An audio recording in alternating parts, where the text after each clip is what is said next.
Hey guys, welcome back, and today I got another advice video for y'all. This video is about how to improve your pronunciation of foreign languages. In my recent video about factors to worry about when determining a language's difficulty, I said that pronunciation is just easier for some people than others. That's still true, but it's something that you can train at to improve your skills. You don't have to stay bad if you don't want to.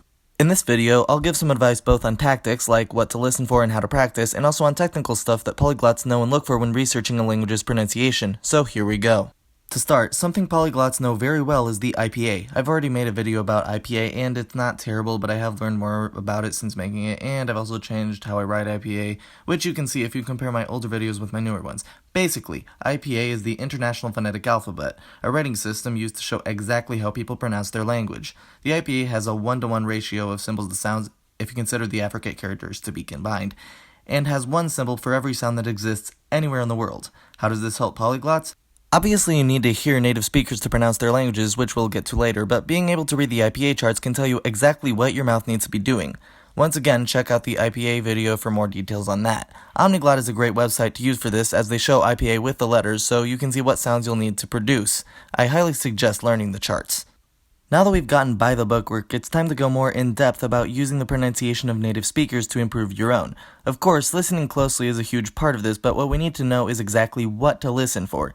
Seasoned polyglots know what attributes of sound to try and weed out when listening to samples of native speech. One of these attributes is the intravocalic mouth movement.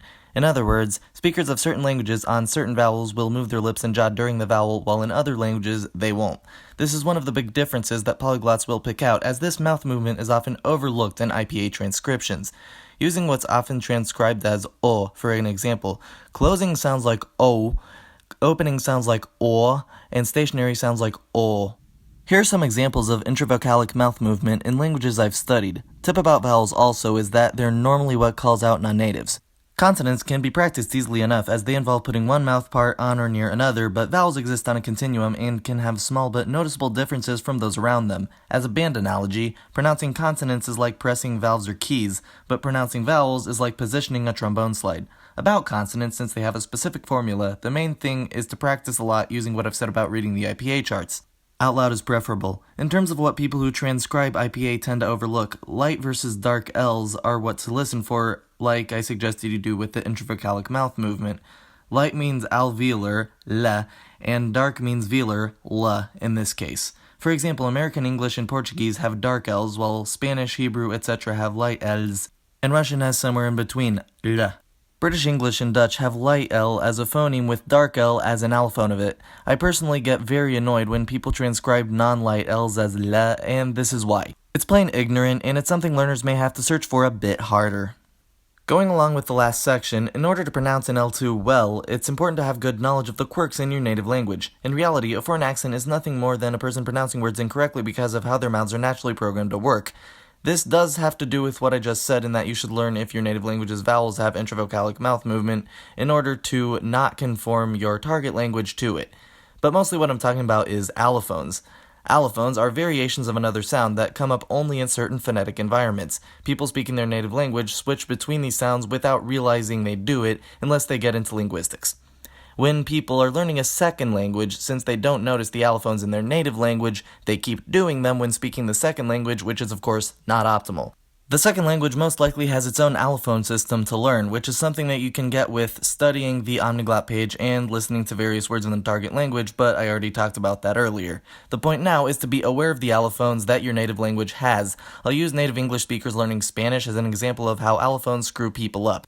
As I've mentioned in depth in other videos, English has vowel reduction, which means here that native English speakers pronounce vowels differently when unstressed, specifically as or I. This becomes clear on any Spanish word ending with a, as Spanish is non-reductive. The examples I typically tell students are the phrase me gusta, I like it, and Guadalajara, a city in Mexico. Native English speakers will normally pronounce them me gusta and Guadalajara, both of which are very wrong, and yes, I demonstrated the laziest pronunciation possible by Americans, including bad consonants, but you'll see that the unstressed vowels are getting reduced like they would in English. Native English speakers need to untrain themselves from that habit, among many others, when speaking other languages. The correct pronunciations of those words are me gusta and Guadalajara, English allophones out, especially reduction, Spanish allophones and good pronunciation in. English has a very extensive allophone system, so y'all who speak it natively should study up on how exactly the words get instinctively changed in order to not accidentally speak a foreign language like it's English. Do that whatever your native language is, to be honest, and I'll help by briefly flashing some allophone systems of languages I've studied. You may have noticed that when I demonstrated Gringo Spanish above, I used some English sounds that don't exist in Spanish at all. This has to do with what I'll talk about now, which is that mentally I don't want y'all to associate any sounds from different languages with each other. The best example I have of this is the various ways that languages pronounce the letter R, or their equivalent of it. This letter trips up many learners because due to the written similarity, they think it's okay to use the sound from their native language in the target language, but it's not. Despite the fact that all these sounds are written with the same or equivalent letter, these are each distinct sounds that have nothing to do with each other except maybe a cognate origin. Therefore, when you're learning how to pronounce a second language, completely disregard how any other language makes a sound that you have to learn. Let's use learning French for this example. If you see a sound represented by the letter R or an equivalent, never think that it's the same letter that makes the sound in English or the R sound in Spanish or any other sound. This, in your mind, is a completely novel letter representing a completely novel sound, R. At the mental level, this should apply to every sound. I don't care if we're talking about the n sound, which is the most common cross-linguistic sound found in every language in existence today. When you're learning pronunciation in a target language, that's a new sound. Of course, it's not really, but that's what you should be telling yourself. It should be as though there are multiple files in your brain, and when you switch languages, you use sounds from a completely different file. Another way this can manifest is in the disfluencies. Disfluencies are sounds that you make as space fillers when you're trying to think of what to say next. They slightly vary from language to language as people just want to say their most vocalically central sound in this situation. In languages that have or the schwa as it's called, they typically use it, like in English, However, native speakers of languages that don't have in their inventory can't say it easily, so they'd never use it as a disfluency. One thing I hear a lot that people need to train themselves out of is using their native language's disfluencies when speaking another language. For example, I hear native English speakers speaking Spanish like, y entonces, mi papá me recogió del aeropuerto y, me trajo a casa. Using disfluencies in that manner is an easy way to sound bad at the target language, so don't do it. Yes, I've even heard people use like as a disfluency in languages other than English. Learn their disfluencies, like in Spanish say because that's their most central vowel as a non-reductive language. Other languages' disfluencies include and Another thing you can use to your advantage to figure out how to pronounce sounds, especially vowels in a foreign language, is to look closely at the mouths of native speakers. I would suggest doing this specifically in videos in order to not creep them out. Part of vowel pronunciation is the shape of the mouth, and therefore knowing how the mouths of native speakers are shaped can help a lot. I have an example of how I've personally used this trick in the past. Before I continue, אין לי שום זכויות על התמונות שבאות, ואני לא תובע שום בעלות על התמונות, ואין שום הפרת זכויות יוצרים מכוונת. התמונות שיופיעו יהיו משומשות סתם במטרות חינוכיות, ובעצם זה פרסום חינם בשביל היוצר, כי אני מעריץ שלו. Okay, now that we're past that, back in 2017, when I was okay at Hebrew but not amazing, I was watching the music video to a song in Hebrew called Kikar Hamdina by an Israeli singer named Shaked Komemi. The song is named after a high-end shopping area in Tel Aviv, whose name literally translates to the State Plaza, and it's about a woman who stacks it up there and everyone admires her. Y'all know how songs are. But that's not what we're talking about. One of the lines in the chorus is V'yodat levalot osachem betayot merishon ved lesof shavua, which means, and she knows how to spend time, she has fun with mistakes from Sunday until the next weekend. The last word in the line is stretched out in the music, and here I'll play the clip.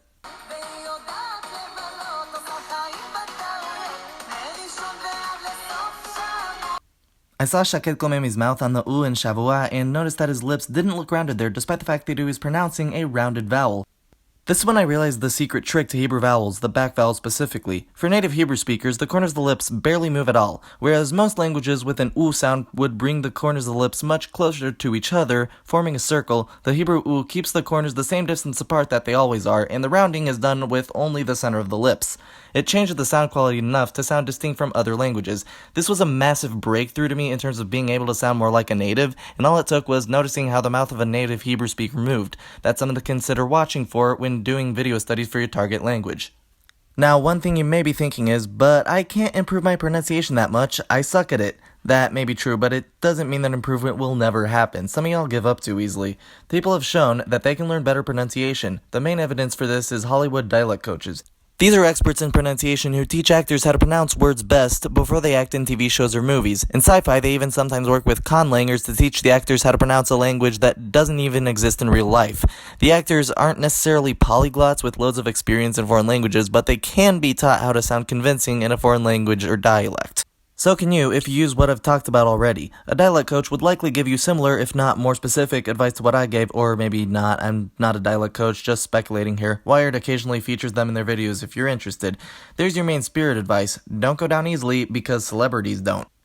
To close out, a recap of the points. In order to improve your pronunciation, take advantage of the IPA charts to see where points of articulation are. When listening to native speakers, pay attention to how their mouth moves over the duration of any vowel. Have a good knowledge of your native language's allophone system in order to avoid importing it into a language where it doesn't belong. Don't mentally associate any sounds with similarly written or pronounced sounds in other languages, and use the disfluencies that belong to the language you're speaking in. Pay attention to whatever you may notice in native speakers' mouths when watching videos. Also, remember that improvement will happen with perseverance and to not stop practicing your pronunciation. That being said, having 100% perfect pronunciation in an L2 is nearly impossible, but if you're close enough, it'll be hard to notice for most people. If this video is useful to you, then like and subscribe to the channel, because I got more videos like this on the channel and coming up. Thanks for watching.